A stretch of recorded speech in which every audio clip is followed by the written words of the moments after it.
Ayan, ito yung unit namin ginagawa ngayon dito sa Naik, sa Kaya Homes. Ayan, ito yung aming tirada ngayon. So medyo makalat pa siya kasi processing pa rin siya. Yun, So siyempre bago lahat, habang maaga pa, wala pa yung ating mga kasamahan, kailangan muna natin mag vlog. Siyempre pakita ko lang, ayan po, si vlogger ay hindi po mayaman, isa po siyang mahirap.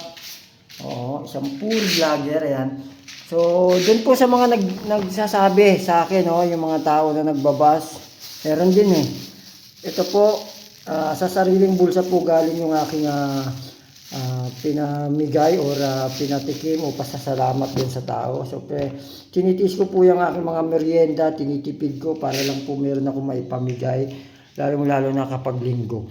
Yun, maraming salamat po. Ako po si vlogger, wala nang mabait.